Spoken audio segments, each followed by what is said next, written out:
नमस्कार, जनता टीवी देख रहे हैं आप। मैं हूं आपके साथ पूजा मोहन पांडे। बुलेटिन की शुरुआत करेंगे बड़ी और अहम जानकारी के साथ। कानपुर में जीका वायरस के 86 एक्टिव केसेस पाए गए हैं। अब तक कुल 123 संक्रमित मरीज मिल चुके हैं, सामने आ चुके हैं। घर घर जाकर सर्विलांस टीम निगरानी कर रही है, कार्रवाई कर रही है। 1,69,408 घरों में सर्विलांस एक्टिविटी पूरी की गई है। 56,313 घरों में सोर्स रिडक्शन का काम पूरा कर लिया गया है। बड़ी खबर, अहम जानकारी आपको दे रहे हैं। तो कानपुर में जीका वायरस, जीका जंजाल बना हुआ है। नगर में अब तक कुल 123 जीका धनात्मक रोगी मिले हैं। उसी के साथ 37 धनात्मक रोगी नेगेटिव हो गए हैं। वर्तमान में कुल 86 धनात्मक रोगी एक्टिव रूप में हैं। निरोधात्मक कार्रवाई के अंतर्गत घर घर जाकर सर्विलांस की टीम अपना कार्य कर रही है। अब तक 1,69,408 घरों में सर्विलांस एक्टिविटी पूरी की गई है। उसी के साथ सोर्स रिडक्शन की टीमें घर घर जाकर सोर्स रिडक्शन कर रही हैं। चलिए ताबड़तोड़ अंदाज में खबरों का रुख करते हैं। केंद्रीय रक्षा मंत्री राजनाथ सिंह 3 दिवसीय दौरे पर लखनऊ पहुंचे हैं और आज उनके दौरे का आखिरी दिन है। राजनाथ सिंह आज अखिल भारतीय पूर्व सैनिक सेवा परिषद के रजत जयंती समारोह में सम्मिलित होंगे, जिसके बाद वो ब्राह्मण परिवार के 16वें स्थापना दिवस कार्यक्रम में भाग लेंगे। इसके बाद शाम के कार्यक्रम के बाद दिल्ली के लिए रवाना हो जाएंगे। आगामी चुनाव को लेकर नेताओं का दौरा जारी है। इस कड़ी में कांग्रेस महासचिव और यूपी प्रभारी प्रियंका गांधी वाड्रा आज बुलंदशहर दौरे पर पहुंचेंगी। बुलंदशहर के अनूप शहर स्थित डिग्री कॉलेज में कांग्रेस महासचिव प्रियंका गांधी शिरकत करेंगी। वहीं अपने इस दौरे के दौरान वो जिलों के पदाधिकारियों से संवाद करेंगी। दूसरी ओर आगमन को लेकर जिला प्रशासन ने तैयारियां मुस्तैदी से पूरी की हैं। कांग्रेसी नेता सलमान खुर्शीद की किताब को लेकर राजनीति तेज हो गई है। अब इस किताब के विरोध में हिंदू महासभा उतर आई है, जिस पर सलमान खुर्शीद ने सफाई देते हुए कहा कि मैंने हिंदुत्व की तुलना आईएसआई से नहीं करी, मैंने दोनों को सिमिलर बताया है, ना कि सेम। किताब पर रोक लगाने की बात करने वाले शायद संविधान की जानकारी नहीं रखते। अगर मुझे हिंदू धर्म से कष्ट होता तो आज कल्कि महोत्सव में शामिल ना होता। आपको बता दें, शनिवार को सलमान खुर्शीद ने कहा था हिंदू धर्म विश्व शांति की बात करने वाला है, कुछ लोग इस धर्म के दुश्मन हैं। आगरा से बहुजन समाजवादी पार्टी के जिला पंचायत सदस्य बंटी सिकरवार के बिगड़े बोल सामने आए हैं। चुनावी जनसभा में उन्होंने मुख्यमंत्री और आगरा के वरिष्ठ अधिकारियों को भद्दी भद्दी गालियां दी, जिसका वीडियो सोशल मीडिया पर वायरल हो रहा है। बुलंदशहर के शिकारपुर कोतवाली क्षेत्र में सड़क पर खड़ी कार में अचानक आग लग गई, जिसके बाद सूचना मिलते मौके पहुंची पुलिस और फायर ब्रिगेड की टीम ने मशक्कत के बाद आग पर काबू पाया। पीलीभीत के एसएसबी और हजारा थाना पुलिस की ज्वाइंट पेट्रोलिंग में पुलिस इंडो नेपाल बॉर्डर पर 4 तस्कर बाइक से खाद लेकर जा रहे थे। तभी पुलिस की ओर से रोकने का प्रयास किया गया, लेकिन 3 तस्कर पुलिस को देखकर खाद गिराकर भागने में सफल रहे। तो वहीं एक तस्कर को पुलिस ने धर दबोचा।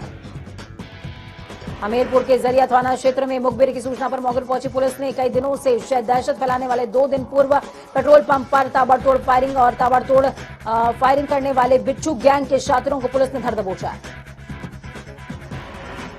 फर्रुखाबाद के फतेहगढ़ कोतवाली क्षेत्र में बारात में मामूली विवाद को लेकर 2 पक्षों में जमकर मारपीट हुई, जिसमें कई लोग गंभीर तौर पर घायल हो गए। जिसके बाद सूचना मिलते ही मौके पर पहुंची पुलिस ने घायलों को इलाज के लिए अस्पताल में भर्ती करा दिया, जहां तफ्तीश शुरू हो चुकी है। पीलीभीत के पूरनपुर आसाम हाईवे के सबलपुर मोड़ के पास हाईवे पर दर्दनाक हादसा हो गया, जिसमें हाईवे पर ईंट से भरे ट्रैक्टर ट्रॉली में बाइक घुस गई, जिससे कि बाइक सवार 2 महिला और एक युवक की दर्दनाक मौत हो गई। बांदा के शहर कोतवाली क्षेत्र में तेज रफ्तार बाइक अनियंत्रित होकर ट्रक में जा घुसी, जिसमें मौके पर एक की मौत और 2 लोग गंभीर तौर पर घायल हो गए। जिसके बाद सूचना मिलते मौके पर पहुंची पुलिस ने शव को कब्जे में लेकर पोस्टमार्टम के लिए भेज दिया। रायबरेली के महाराजगंज तहसील के ज्योना में तैनात लेखपाल आद्या प्रसाद रुपए लेते कैमरे में कैद हो गया। तो वहीं बात नाले की माप के लिए लेखपाल का घूस लेते वीडियो वायरल हुआ है। सहारनपुर में हाईवे पर एक गैस एजेंसी के ट्रक की चपेट में आ जाने से स्कूटी सवार महिला की मौके पर ही मौत हो गई। जिसके बाद सूचना मिलते मौके पहुंची पुलिस ने ट्रक चालक सहित ट्रक को हिरासत में ले लिया और महिला के शव को सीएचसी में भेज दिया। प्रतापगढ़ के रानीगंज विधानसभा के मिर्जापुर चौराही गांव में सपा की जनसभा में बवाल मामले में पूर्व मंत्री शिवाकांत ओझा बेटे पूर्णांशु ओझा समेत 50 अज्ञात पर मुकदमा दर्ज करते हुए कार्रवाई शुरू की गई है। चित्रकूट के राजापुर थाना क्षेत्र में युवक की चाकू से गोद कर निर्मम हत्या के बाद शव को नदी में फेंक दिया गया, जिसके बाद सूचना मिलते मौके पर पहुंची पुलिस ने शव को कब्जे में लेकर पोस्टमार्टम के लिए भेज दिया और मामले की तफ्तीश शुरू कर दी। बाराबंकी के कुर्सी थाना क्षेत्र में टेम्पो और बाइक की मामूली टक्कर हो गई, जिसमें टक्कर के बाद दो पक्षों में आपस में भिड़ंत हो गई, जिसका वीडियो सोशल मीडिया पर धड़ल्ले से वायरल हो रहा है। गाजियाबाद के इंदिरापुरम थाना क्षेत्र में बेकरी की दुकान में अचानक आग लगी, जिसके बाद सूचना मिलते ही मौके पर पहुंची पुलिस ने और फायर ब्रिगेड की टीम ने कड़ी मशक्कत के बाद आग पर काबू पाया। महुआ के कोतवाली क्षेत्र में 28 साल के युवक ने फांसी लगाकर आत्महत्या कर ली, जिसके बाद सूचना मिलते ही मौके पर पहुंची पुलिस ने शव को कब्जे में लेकर पोस्टमार्टम के लिए भेज दिया, मामले की तफ्तीश शुरू की। जौनपुर के सराय खाजरा थाना क्षेत्र में किराने की दुकान में बेखौफ बदमाशों ने असलहे के बल पर लूट की वारदात को अंजाम दिया। पूरी घटना सीसीटीवी कैमरे में कैद हो गई, जिसके बाद सूचना मिलते ही मौके पर पहुंची पुलिस ने मामले की तफ्तीश शुरू कर दी है। रायबरेली के सलोन थाना क्षेत्र में महिला जिला अस्पताल में डिलीवरी कराने आई महिला के परिजनों से स्वास्थ्य कर्मियों ने बदसलूकी करी, तो वहीं ऑपरेशन सही समय पर न करने से नवजात की जान चली गई है। स्वास्थ्य कर्मियों ने ऑपरेशन के नाम पर 5,400 रुपए का सामान बाहर से मंगवाया, तो वहीं पैसा लेकर नवजात बच्चे का शव परिजनों को सौंपा गया है, जिसके बाद परिजन नवजात बच्चे का शव लेकर थाने पहुंचकर स्वास्थ्य कर्मी के खिलाफ केस दर्ज करवाकर कार्रवाई की मांग करते नजर आए। ललितपुर के कुमेड़ी माइनर के नहर फटने से सैकड़ों किसानों के खेत में नहर का पानी घुस गया, जिससे खेत में बोई फसल भी पानी में बह गई, जिसके बाद सूचना मिलते ही मौके पर पहुंची पुलिस ने सिंचाई विभाग के कर्मचारी पानी के बहाव को रोकने में जुट गए हैं। बदायूं के आलापुर थाना क्षेत्र में पत्नी से चल रहे विवाद के चलते पति ने जंगले से फांसी लगाकर आत्महत्या कर ली, जिसके बाद सूचना मिलते ही मौके पर पहुंची पुलिस ने शव को कब्जे में लेकर पोस्टमार्टम के लिए भेज दिया और मामले की तफ्तीश शुरू कर दी। लखनऊ में व्यापारी से 15 लाख की ठगी के मामले में दो महिलाओं के खिलाफ पीड़ित व्यापारी ने धोखाधड़ी का आरोप लगाते हुए एफआईआर दर्ज करवाई है, तो वहीं आरोपी महिला सूफिया खान और हुमैरा पर पहले भी धोखाधड़ी के मामले दर्ज हो चुके हैं। बाराबंकी के फतेहपुर तहसील में धान की खरीद न होने और खाद के कालाबाजारी से तंग आकर फतेहपुर तहसील क्षेत्र में किसानों ने आत्मदाह करने की कोशिश करी। पेट्रोल डालकर आत्मदाह करने की कोशिश किसानों को वहां मौजूद पुलिसकर्मियों ने किसी तरीके से रोक लिया। फतेहपुर के सदर कोतवाली क्षेत्र में मुठभेड़ के बाद पुलिस ने 4 शातिर चोर और एक महिला को अरेस्ट कर लिया। पकड़े गए शातिर चोरों के पास से पुलिस ने नकदी सहित चोरी की सामग्री और नशे का सामान भी बरामद किया। प्रयागराज में किन्नर समाज योगी सरकार के पक्ष में उतर आया है और उत्तर प्रदेश के रहने वाले लोगों से योगी और मोदी को काम को देखते हुए 2022 विधानसभा चुनावों में फिर से यूपी में बीजेपी की गवर्नमेंट बनाए जाने के लिए लोगों से बीजेपी के पक्ष में वोट डालने की अपील कर रहा है। प्रतापगढ़ के नगर कोतवाली इलाके में बीते 20 तारीख को चिलबिया में हुई लूट का पुलिस ने खुलासा कर दिया है। पुलिस ने 6 लुटेरों को गिरफ्तार करते हुए लुटेरों के पास से 55,400 रुपए, 2 बाइक, मोबाइल फोन पुलिस ने बरामद किया। मुख्यमंत्री आवास से चंद कदम की दूरी पर हजरतगंज क्षेत्र में 6 महीने से मोहल्ले की गलियों और सड़कों पर सीवर का गंदा पानी भरा हुआ है, जिसकी वजह से लोगों के घरों में पीने के पानी की सप्लाई सीवर का गंदा पानी जा रहा है। प्रशासन की ओर से अभी तक कोई ठोस कार्रवाई नहीं की गई है। बैराजी कोतवाली थाना क्षेत्र में 24 अदद चोरी की बैटरी ले जाते समय पुलिस ने 2 अभियुक्तों को गिरफ्तार कर लिया। बैटरियों की कीमत लगभग 2.5 लाख रुपए आकी जा रही है। बदायूं के दातागंज कोतवाली क्षेत्र में दिव्यांग नाबालिग किशोरी को गांव के ही 2 लड़कों ने अपनी हवस का शिकार बना लिया, जिसके बाद सूचना मिलते ही मौके पर पहुंची पुलिस ने गैंगरेप की धाराओं में केस दर्ज करते हुए दोनों आरोपियों को गिरफ्तार कर लिया है। हरदोई में आजादी का अमृत महोत्सव माह के तहत मेगा कैंप का आयोजन किया गया। जिला जज सुरेंद्र सिंह ने दीप प्रज्वलित करते हुए महोत्सव उद्घाटन किया। इसके दौरान जिला जज ने कहा, पीड़ितों को न्याय दिलाने के लिए प्राधिकरण की ओर से सभी सुविधाएं उपलब्ध कराई जाती हैं।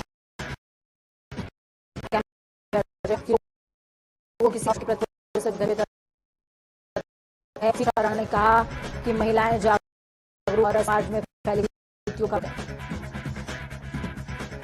कानपुर देहात में नाबालिग छात्रा का शव पेड़ पर फांसी के फंदे पर लटकता मिलने से आसपास के इलाके में हड़कंप मच गया, जिसके बाद सूचना मिलते ही मौके पर पहुंची पुलिस ने शव को कब्जे में लेकर पोस्टमार्टम के लिए भेजकर मामले की तफ्तीश शुरू कर दी। वाराणसी में संस्कृति मंत्रालय भारत सरकार के अंतर्गत इंदिरा गांधी राष्ट्रीय कला केंद्र नई दिल्ली की ओर से 3 दिवसीय काशी उत्सव का कार्यक्रम 16 से 18 नवंबर तक आयोजित किया जा रहा है। आजादी का अमृत महोत्सव पर्व के अंतर्गत सांस्कृतिक मंत्रालय के तत्वाधान में उत्तर प्रदेश सरकार और वाराणसी प्रशासन के सहयोग से आयोजित किया गया। इस कार्यक्रम के पास रुद्राक्ष अंतर्राष्ट्रीय सहयोग और कन्वेंशन सेंटर सिगरा वाराणसी में पंजीयन करके प्राप्त किए जा सकते हैं। प्रयागराज में भारत के पहले प्रधानमंत्री पंडित जवाहरलाल नेहरू का 132वां जन्मदिन के अवसर पर स्वतंत्रता संग्राम की गाथा लिखने वाले उनके पैतृक आवास आनंद भवन पर कांग्रेसियों और स्कूली छात्र छात्राओं ने मिलकर उनका जन्मदिन मनाया। चंदौली के कोतवाली अलीनगर अंतर्गत दो पक्षों में खूनी संघर्ष पेश आया। एक युवक की ईंट डंडों से पीटकर दर्दनाक मौत हो गई, जिसके बाद सूचना मिलते ही मौके पर 3 थानों की भारी संख्या में पुलिस बल को तैनात कर दिया गया है। रुड़की के कलियर क्षेत्र में टेम्पो और बाइक की टक्कर में बाइक सवार युवक की मौके पर मौत हो गई, तो वहीं 3 बच्चे घायल हो गए। इसके बाद सूचना मिलते ही मौके पहुंची पुलिस ने शव को कब्जे में लेकर पोस्टमार्टम के लिए भेज दिया। घायलों को इलाज के लिए अस्पताल में भर्ती कराया। बाजपुर के राजकीय प्राथमिक विद्यालय चोरी की घटना को अंजाम दिया, तो वहीं परिसर में शिक्षक ट्रेनिंग सेंटर के कक्ष में तोड़फोड़ करते हुए चोरों ने जरूरी कागजातों को जला दिया। इसके बाद विद्यालय के प्रधानाध्यापक ने पुलिस को तहरीर देकर कार्रवाई करने की मांग की है। मसूरी में आगामी 2022 के चुनावों को लेकर के प्रशासन ने भी तैयारियां करनी शुरू कर दी। इसी क्रम में जिलाधिकारी के दिशा निर्देशों के बाद उत्तर प्रदेश जिला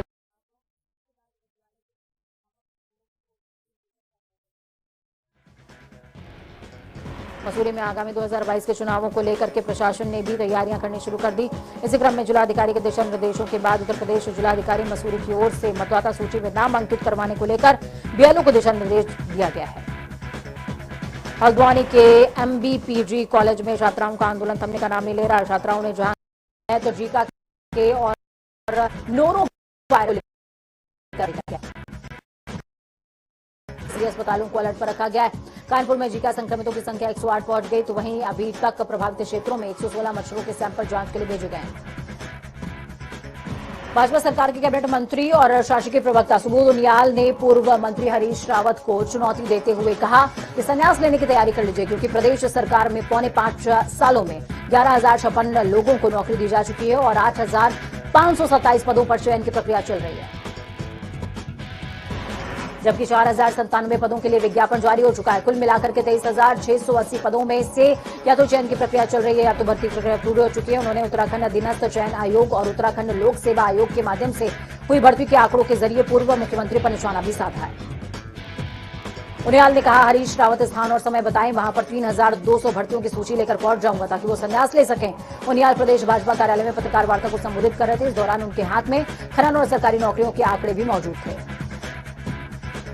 रुड़की के इब्राहिमपुरी क्षेत्र में अवैध खनन को लेकर के दो पक्षों में जमकर विवाद पेश आया, जिसमें कई लोग गंभीर तौर पर घायल हो गए, जिसके बाद ग्रामीणों ने खनन माफियाओं की गिरफ्तारी लेकर देहरादून रुड़की राष्ट्रीय राजमार्ग पर जाम लगा दिया है।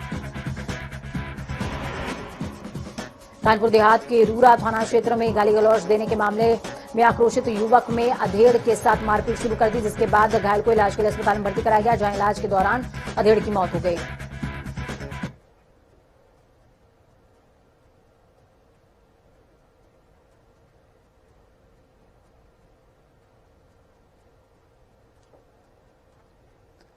उत्तर प्रदेश में अगले साल होने वाले विधानसभा चुनावों के मद्देनजर सत्ता की जंग लगातार तेज होती जा रही है। बीजेपी, सपा, कांग्रेस और बसपा ने पूर्वांचल में अपनी पूरी ताकत झोंक दी है। सियासी पार्टियां लगातार चुनावी समीकरण फिट करने के लिए जन समर्थन के लिए कोशिशें कर रही हैं। इसी कड़ी में समाजवादी पार्टी के राष्ट्रीय अध्यक्ष अखिलेश यादव कुशीनगर दौरे पर आज पहुंचे और उनका दूसरा दिन है दौरे का। अखिलेश यादव समाजवादी पार्टी की विजय रथ यात्रा पर सवार होकर जनता से रूबरू होंगे। कई विधानसभाओं में अपनी रथ यात्रा लेकर निकलेंगे, तो वहीं इस यात्रा के दौरान हमारे संवाददाता ने सपा अध्यक्ष अखिलेश यादव से खास बातचीत की है। देखिए। से लेकर कुशीनगर तक 2 दिन के दौरे पर पहुंचे अखिलेश यादव आप भी इस समय कुशीनगर में हैं और अपनी विधानसभा क्षेत्र का विजय रथ यात्रा लेकर निकले। हमारे साथ अखिलेश यादव खुद मौजूद है। 2 दिन के आप दौरे पर है, काफी हुजूम आपके पीछे नजर आ रहा है, भीड़ नजर आ रही है, लेकिन सवाल है कि ये क्या वोटर में तब्दील होंगे ये लोग? रथ से और सीधा जनता के बीच में जाने से, सीधा जनता से संवाद करने में, समर्थन मांगने में उनके लिए निकला हूं मैं। और जब जब रथ उत्तर प्रदेश में चला है तब परिवर्तन आया है और 22 में इस बार बदलाव के लिए जनता ने मन बनाया है। चाहे वो किसान हो, व्यापारी हो, नौजवान हो, हर वर्ग के लोगों के सामने भारतीय जनता पार्टी ने धोखा किया है। अपना संकल्प पत्र भूल गए, महंगाई बढ़ा दी, किसान की आय दोगुनी नहीं हुई, बड़े पैमाने पे नौकरी बेरोजगार है, संविधान से खिलवाड़ कर रहे हैं, ये लोकतंत्र में खिलवाड़ कर रहे हैं। इसलिए जनता समझ चुकी है इन्हें। आने वाले समय में जनता भारतीय जनता पार्टी का उत्तर प्रदेश से सफाया करेगी, रस से सीधा जनता से जुड़ने का मौका मिल रहा है। कल आप गोरखपुर में थे, मुख्यमंत्री योगी आदित्यनाथ के गढ़ में थे और वो आपके गढ़ में थे, आजमगढ़ में, जहाँ से आपका संसदीय क्षेत्र है। किस तरह से देखते हैं? आजमगढ़ का विकास सरकार देखने गई थी, आजमगढ़ में कुछ काम तो किया नहीं। सुनने में आ रहा है कि नाम बदलना ही उनका विकास है, नाम बदलने की कोशिश कर रहे हैं। और गोरखपुर की जनता को सोचना चाहिए, जिन्हें मेट्रो विकास में मिलनी थी उन्हें बरसात में नाव मिली है, और नाव वालों को भी धोखा दिया इन्होंने। आप कुशीनगर में हैं, एयरपोर्ट का उद्घाटन हुआ है कुशीनगर में, प्रधानमंत्री नरेंद्र मोदी भी यहाँ पर मौजूद थे। कुशीनगर कितना इंपॉर्टेंट जगह है? ये कुशीनगर का एयरपोर्ट समाजवादी सरकार में दिया गया था, ये एयरपोर्ट देखने आए थे। हो सकता है आने वाले समय में ये एयरपोर्ट भी बेच दिया जाए, जिस तरीके से देश के और एयरपोर्ट बेचे गए। आखिरी सवाल है, जिन्ना को लेकर बड़ा विवाद है और कहा जा रहा है कि आप ध्रुवीकरण की राजनीति कर रहे हैं। इस प्रदेश में किसानों के गन्ने का भुगतान होना है, अभी भी बकाया है। नौजवान को नौकरी रोजगार मिले, ये बड़े सवाल है। हमसे बात करने के लिए देखिए, अखिलेश यादव का साफ तौर पे कहना है कि जो भीड़ है ये मन बना चुकी है और इसीलिए अभी इनकी विजय याद के पीछे नजर भी आ रही है और आने वाला जो समय है वो बदलाव के साथ दिखाई देगा। कैमरा पर्सन अमन के साथ नौकरी, जनता टीवी, लखनऊ।